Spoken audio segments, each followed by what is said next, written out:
Hola amigos de Wine News TV Puerto Rico, me encuentro en el almacén del vino de B. Fernández con un amigo, no solo un winemaker, un genial winemaker, sino un amigo, Donald Patz. It's so good to have you finally in person in front of our camera for our viewers. I was just saying that more than with a winemaker, I feel that I'm with a friend.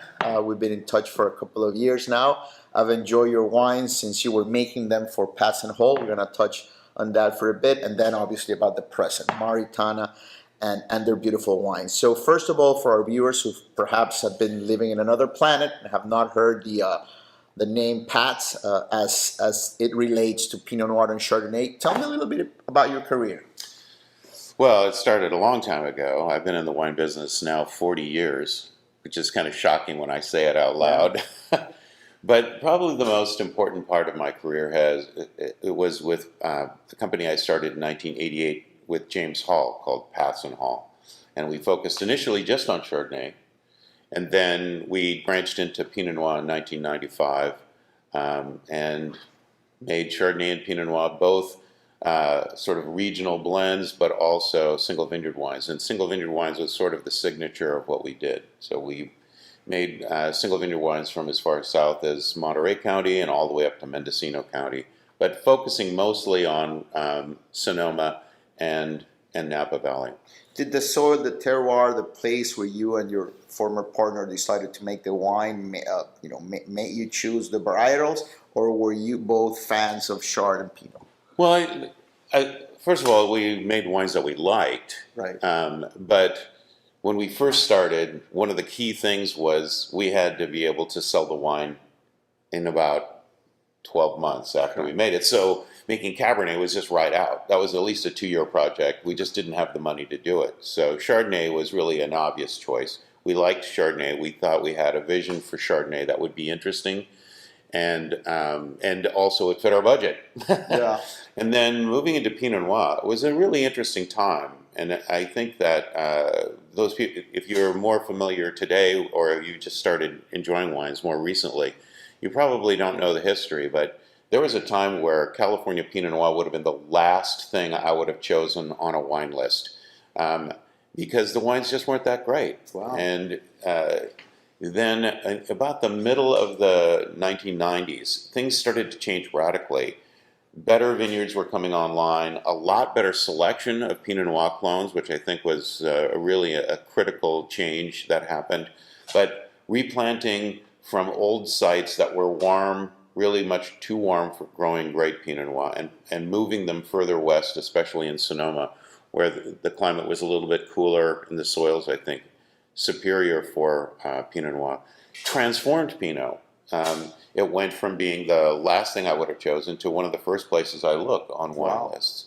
And we just happened to be looking to do a red wine. We liked Pinot Noir. We obviously, if you are a Pinot Noir fan, then you're also a fan of red Burgundies. Right. So having experienced that and seeing that there was an opportunity to try new places and do something different as opposed to simply making another Napa Valley Cabernet was really what drove us.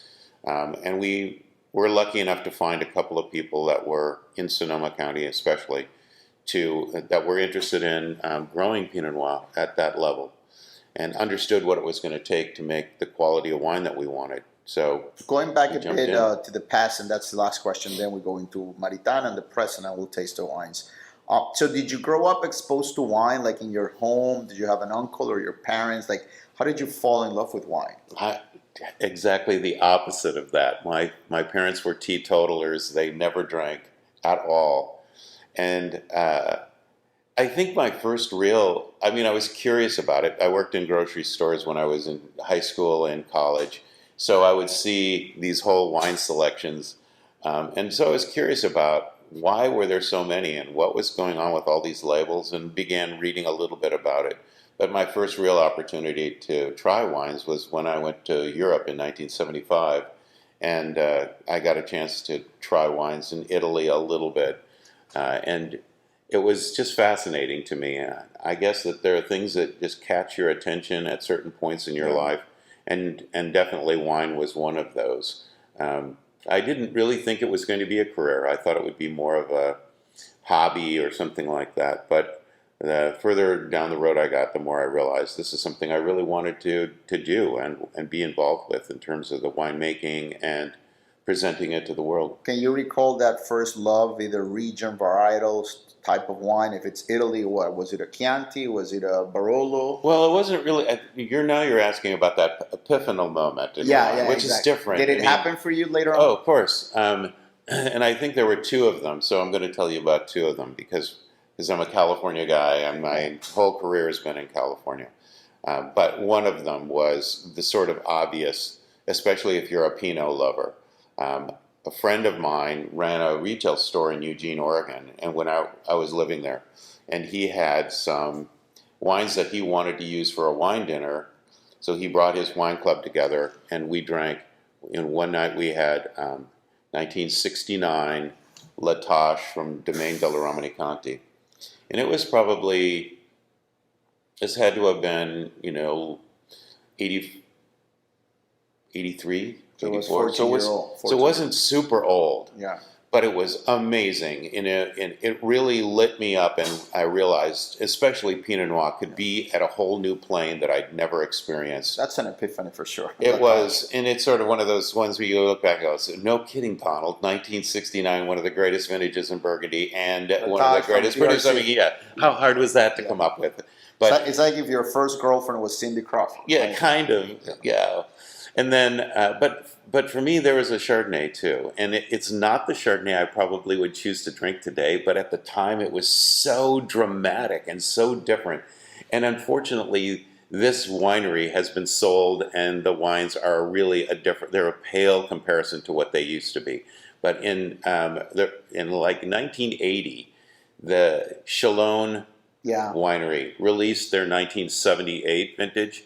And it was unlike any Chardonnay I'd ever had. Of course. It came in a Chardonnay tasting of other California wines. The others came out, blub, blub, blub, blub, blub, blub, blub, blub, blub. Then you poured the Chalon, it goes out, blub, blub.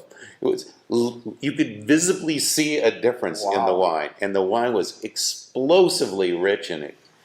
Not necessarily the style I want to drink today, but wow, it was so dramatic and amazing that it was really inspiring. Thank you for sharing that. So when you let's go to Maritana. Sure. Tell me about the project. I love the name. When we first met virtually, I asked about the name, and it kind of takes me to the ocean and the currents. And Maritana has a. Let's start with the name, and then tell me about how the project came to be. Well, it's funny because when you start a new wine project, trying to come up with a name is one of the more difficult things because so many names that are sort of obvious or really beautiful or descriptive have already been used. And so for me, Maritana is a combination of two words that I think remind me of Sonoma in particular. So oceans and mountains. Oceans became maritime, mountains became Montana. Maritana. Love it. That's where it comes from. And it sounds Spanish. Maritana. Yeah. It sounds lovely. It sounds like the name of an island in Ibiza. Yes. Let's go to the island of Maritana, a private island with a nice hotel. It's like, they could shoot the next season of that White Lotus show at the Maritana resort or something. It sounds like great, an Italian. It sounds like an Italian exotic vineyard. Villa. Close to, I don't know, Amalfi Coast. Let's go to the Maritana Coast. Yeah. All right, let's get into the wine. So you make Chard and you make Pinot Noir here. Tell me a little bit about this one. Oh my God, this is the one that I love. Tell me about this one that we have here. Well, I just sort of in general, I really focused just on Russian River because I was starting this new project all by myself, and you have limited personal time to be able to do things. I didn't have time to run all the way up to Mendocino or all the way down to the Central Coast in California. So I wanted one small area that I could focus on that I believed really had superior soils and abilities of the farmers to farm these vineyards for the Maritana project. And so Russian River was what I chose. And I was very fortunate. I've got a long time friendships with some of the top growers in Russian River because of the previous company. And this is what we're tasting is one of the single vineyard designates that I do. This is a Dutton Ranch site. It is the only remaining piece of their original plantings. It's called Shot Block, and it was planted in 1967. And so I wanted to make sure that every time somebody gets a chance to taste this wine, they remember it was planted in 1967. So I added 1967 to the name. So it's Shot Block. It's awesome. Cheers, my friend. Thank you. I love how rich and explosive the nose is. There's lots of things happening here. Spice. I love the like lemon oil note to it, and there's something that takes me a bit to ginger or something gorgeous like orange zest, citrus fruit and flowers. Exactly. Almost like citrus fruits are really fun because there's a variety of them. You know, everything. They can be red, they can be orange, they can be green, they can be yellow. Yeah. For me, this is producing a little bit of a tangerine note this morning. Yeah, tangerine. Yeah. And then it feels clean as well. Well, what I've done is I've really changed the program. It's not really, my previous company 2.0. This is starting from scratch, wiping the slate clean, and making wines that I want to drink today. And that means Chardonnays that are brighter and crisper and fresher, exactly the opposite probably of that 78 alone. The acidity is gorgeous. Wow, this is an amazing bottle of wine. Well, it's also 2017, and so we're looking at a wine that is not just recently been bottled, and I love the way that the wine is developed. I'm really proud of the fact that these wines have been set up so that they taste good when they're released, but they also have the ability to gain complexity over time. What I like about your wines is that they're aromatic, they have very good structure, but they feel very graceful, like very elegant. They know how to carry their weight. They know how to carry because all of your wines come from very, very well-known vineyards, extremely good fruit, and that can produce sometimes over-ripeness or chunkiness or disjointed wines just because of the sheer power.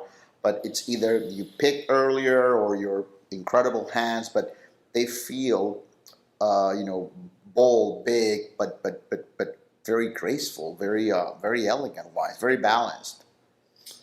I like that description, and I think that one of the things I'm trying to do in the vineyard is to produce grapes that when they come to the winery, I don't have to do a lot of additions or manipulations.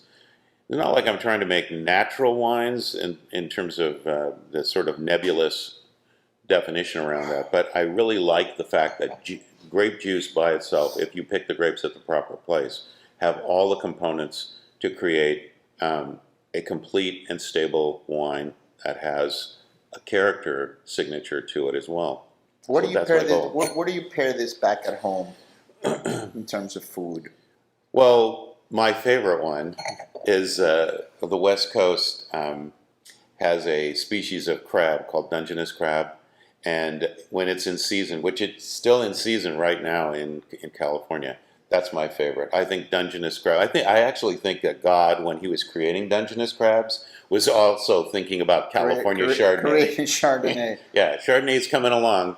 Just wait a couple million years. Last question before we get into the Pinot. It's not often that you get to sit down with a Jedi master in wine. And this is a huge, general, very broad question, but in general terms, pardon the repetition of words, but how would you compare and contrast Burgundy Chard vis-a-vis California Chardonnay?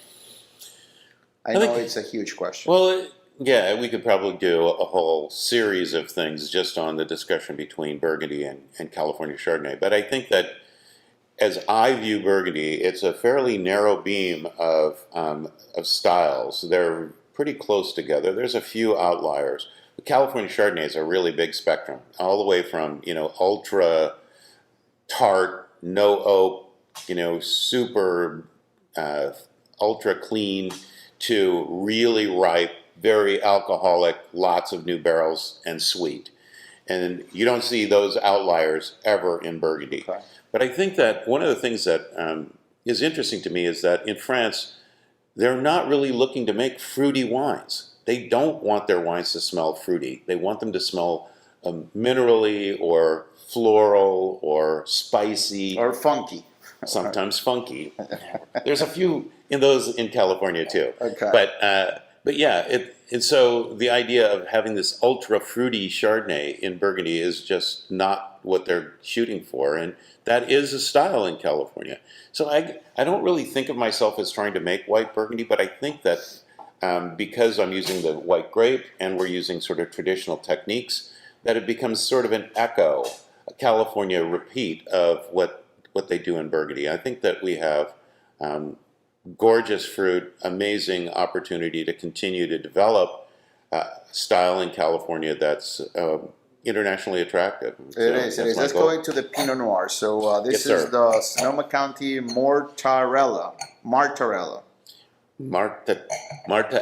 It's actually, I believe the name comes from two grandmothers' names. Yeah, Marta is my mom. Marta and Ella. Oh, I love so it. it became Martaella. It looks like it might be Spanish, but I don't think they pronounce it that way. You are totally right with what you said off camera about this being the bigger brother than what we had last night. Yes. We had dinner last night. As I said at the beginning, we're friends. And yesterday we had an amazing, it was Jenkins, right? Yes, it was the Jenkins Ranch last night. Jenkins Ranch last night. And this is Martaella Vineyard.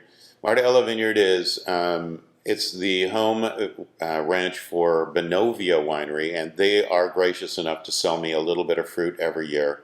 And in 2018, I got 3 different parcels, actually, from them, very small amounts of each. But this is one of those. This is 100% clone 943, which is one of the Dijon clones, where the shop block is actually, who knows what clones were in there, planted in 1950, nobody cared about that, or 1967, nobody really cared about what the clones were. When this was planted, they were obsessed with getting the right clones, and clone 943 is a very small producing clone, very intense, beautiful color, and I think a classic California Pinot aromas, this very perfumey. This Pinot takes me to the Christmas season. The spice, the nutmeg, the cinnamon, all that. Well, there's almost that, and this is going to sound weird, but there's almost like I agree with Christmas. It's almost like there's a pine note in there too, in a really pleasant sort of background. Yeah, it's a lovely nose. I mean, but it's definitely bigger or more expressive or more masculine, if you will, than what we had last night. I think we're allowed to say that still. Yeah, exactly. Now my wife said, "Don't say that; they're gonna cancel you." Masculine and feminine can be big too. Yeah. Well, sorry for that. Like, it's my show. I love the nose. Yeah, it's but it also has I don't know if it's soy or some minerality, blood or iron. There's something here besides the spice and the red fruit, which is very present. It's something that comes from the roots, like rhubarb. There's something that comes from the forest floor. There's some earthiness laden with the fruit and the spice. Like, I love that. Is this like extreme weather conditions? Like, does the vine suffer here? Because I get something that comes directly from the soil. No, I don't think the vines suffer specifically, but because they're producing very small numbers of clusters and very tiny clusters, I think that that energy of the plant gets driven into these in a way that maybe some of the more prolific versions of Pinot Noir would not experience. But I think it's a signature of the place. It's gorgeous. It's got a lot of fruit, a lot of spice, but then there's complexity to it. I think that I would love to try this wine again in 15 years. I mean, and it just sounds crazy when you say that about Pinot Noir, especially Pinot Noir from California. But I really believe this has all the pieces to make a fascinating wine with a lot of bottle age. And it's not required. I mean, certainly it can be consumed today with great pleasure, but I'm curious about how it's going to be as an old wine. I know what it is. I know what I was smelling. Salinity. There's a lovely acidity and salinity, like some saltiness to it that's gorgeous. Like sometimes, and now it has become a fashion. Like you eat salted chocolate or salted caramel. There's something gorgeous that dries up the palate and makes you want to go for another glass or two more glasses or a whole bottle. Like it dries you up, has a little bit of the amato, like that drying sensation. But this salinity, this beautiful saltiness to it, what is that? I don't know. That's the fun part about wine is that we're not obviously Maybe it doesn't have it there. Maybe that I brushed my teeth an hour ago, but I feel the lovely acidity because on the nose, like you're going to say, oh, it's going to be a sweet one because it's very powerful, very aromatic. Sometimes you have these wines on the nose, they smell gorgeous, then you drink them and, oh, it's sweet.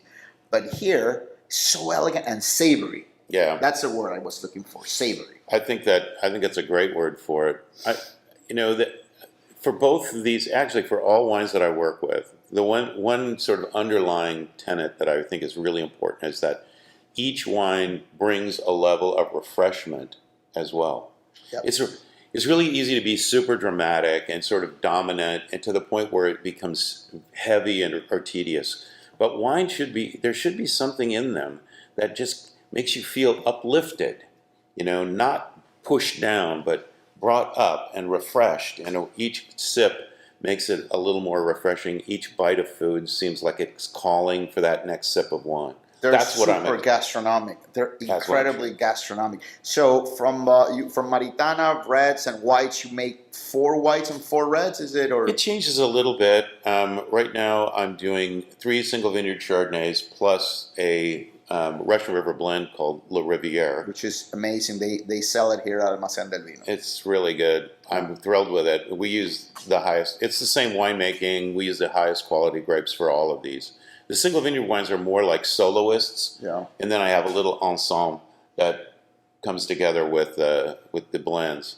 And I do a similar blend with Pinot Noir called La Rousse. So if you speak French, now you know it's Russian River, and I called one of them Russian and the other River La Riviere, La Rousse. Yes.